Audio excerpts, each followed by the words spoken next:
Welcome to the شو دو ٹوک. میں ہوں ذوالفقار علی اور ہمارے ایکسپرٹ ہیں شاہد ملک صاحب. آئیے ان سے دو ٹوک بات کرتے ہیں.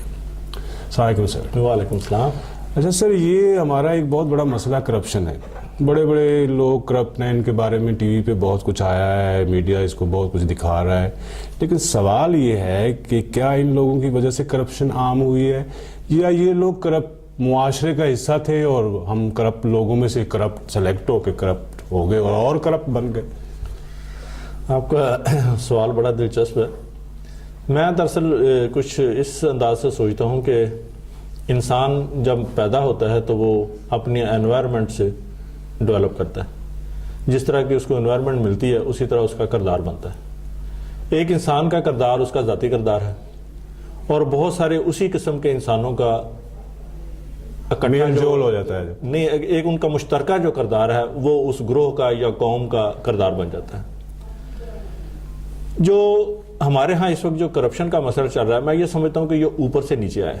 اچھا, اگر اب میری جیسے کہ پھر میں کہتا ہوں میری عادت ہے تاریخ میں جانے کی, اگر بادشاہ ہے وہ ادب پرور ہے تو شعراء اور ادباء کا دربار میں عام آنا جانا ہوگا اور عوام بھی جو ہے وہ شعر و شاعری کرنی شروع کر دے گی. اچھا اچھا.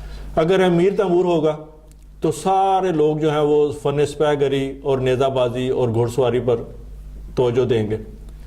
اور جب اسی طرح اگر ہمارے جو بڑے ہیں لیڈر ہیں عمر بن عبدالعزیز ہوں گے, سادگی پر آ جائیں گے تو لوگ سادگی پر آ جائیں گے. اگر ہارون رشید ہوں گے, بہت شاہانہ بات ہوگی, لوگ اچھے اچھے کپڑے پہننا شروع کر دیں گے, محفلیں منعقد کرنا شروع کر دیں گے. تو میں یہ سمجھتا ہوں کہ یہ کرپشن ہمارے معاشرے میں اوپر سے نیچے آئی ہے. جب ہمارے کیونکہ انسان کا ایک کردار ہے نا, وہ دیکھتا ہے اپنے سے اوپر کی طرف کہ میں بھی اس طرح ہو جاؤں, میرے پاس بھی یہ کچھ ہو جائے جو اس کے پاس ہے, میرے پاس بھی کچھ ہو جائے. اگر اوپر سادگی ہوگی وہ بھی سادہ ہوں گے, اگر اوپر شاہانہ زندگی ہوگی وہ بھی اسی کی کوشش کریں گے. اور جب انسان شاہانہ زندگی کی طرف جاتا ہے, ناجائز ضروریات جو ہیں ان کو پورا کرنے کی کوشش کرتا ہے, تو اس کے لیے اس کو ناجائز پیسوں کی بھی ضرورت پڑتی ہے. لیکن میں یہ سمجھتا ہوں کہ موجودہ صورتحال میں پتہ نہیں مجھے کہنا چاہیے کہ نہیں, یہ ایک بیماری ہے. میں تو سمجھتا ہوں یہ بیمار ہے.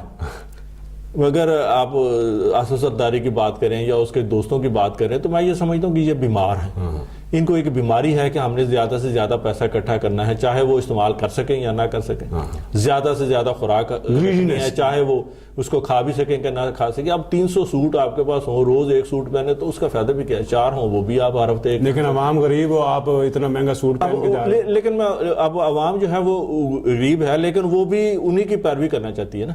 مثلا اگر ایک پٹواری ہے جس کی 5-10 ہزار روپے تنخواہ ہے, وہ بھی کہتا ہے کہ میں بازاروں میں جاؤں, تو وہ اس کے لیے کیا کرے گا, وہ گورنمنٹ کی زمینیں بیچے گا. اگر اسی طرح کوئی کمشنر ہے یا کوئی اور گورنمنٹ آفیسر ہے یا کوئی ٹیکس میں ہے یا کوئی تعلیم میں ہے, وہ ہر کوئی اپنے اپنے طریقے کے مطابق زیادہ سے زیادہ کما کر ان کو فالو کرنے کی کوشش کرے گا, اپنی زندگی کو آسان بنانے کی کوشش کرے گا, اپنی زندگی کو شاہانہ بنانے کی کوشش کرے گا. اور جب ہم اپنی ضرورت سے زیادہ کی طرف جائیں گے تو اس کے لیے ہمیں ناجائز طریقہ کار اختیار کرنے پڑیں گے. اچھا. تو یہ میرے خیال میں یہ کرپشن اوپر سے نیچے آئی ہے. اور اگر ہمارا جو حکمران طبقہ ہے, جو عوام کے خادم ہیں, جو ان کے حکمران ہیں, وہ اگر ٹھیک ہو جائیں, وہ کرپٹ نہ ہوں, تو عوام کبھی بھی کرپٹ نہیں ہوگی. لیکن سوال یہ پیدا ہوتا ہے کہ کیا یہ کافی بڑی مطلب پورے ورلڈ میں ہماری مثالیں دی جاتی ہیں کرپشن میں نا, کیونکہ ہم بہت کرپٹ کنٹریوں میں ہماری ریٹنگ ہے باقاعدہ طور پہ. تو اتنی بڑی پرابلم ہونے کی وجہ سے, اور یہ ہمارے ملک کے لیے ظاہر ہے بہت ہی بری چیز ہے, یہ کیسے چھٹکارا حاصل ہوگا؟ کیا حق تلفیاں ہو رہی ہیں, کیا ہو رہا ہے جس کی وجہ سے لوگوں کو ان جو جتنے قابل ہیں ان کو اتنا مطلب ان کو عوض ان کو نہیں ملتا, یعنی جتنی ان کو چاہیے. مثلا ایک آدمی ہے وہ کام کر رہا ہے اور وہ اس کو چاہیے کہ اس کی خواہشات ایک لمیٹڈ بجٹ میں پوری ہوں, وہ کیسے اس کو یعنی آگے کر سکتا ہے؟ ہمیں میرٹ پر آنا ہوگا. اچھا, میرٹ پر آنا ہوگا, اور اس کے ساتھ ساتھ ہمیں دوسروں کو بھی یہ بتانا پڑے گا کہ جو حقدار ہے اس کا ہی حق ہے.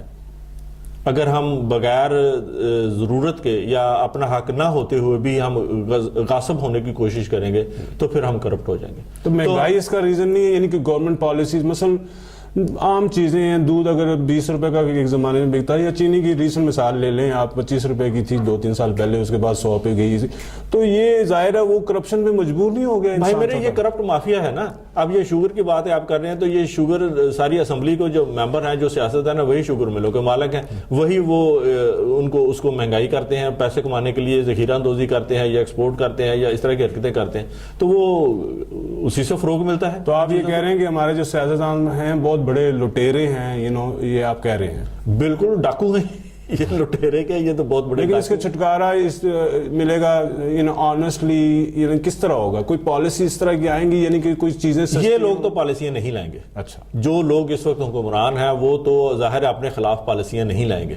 یہ تو یا تو کوئی عوامی انقلاب ہو جو ان کو ختم کرے, اتارے, یا پھر الیکشن کے طریقے سے کوئی تیسری طاقت جو ہے وہ ان ایلیٹ طبقہ سے یا ان گریڈی لوگوں سے ہماری نجات دلائے. تو آپ کی نظر میں وہ تیسری طاقت کوئی کون سی؟ وہ خود ہی جب ویکیوم بنتا ہے تو طاقت پیدا ہو جاتی ہے. اچھا, وہ تو ایک قدرت کا فعل ہے, قانون ہے, قدرت کا اصول ہے, قانون ہے, وہ تو ہونا ہے. ارتقاء کا عمل تو جاری رہتا ہے, اس کو کوئی نہیں روک سکتا. Thank you so much sir. Thank you.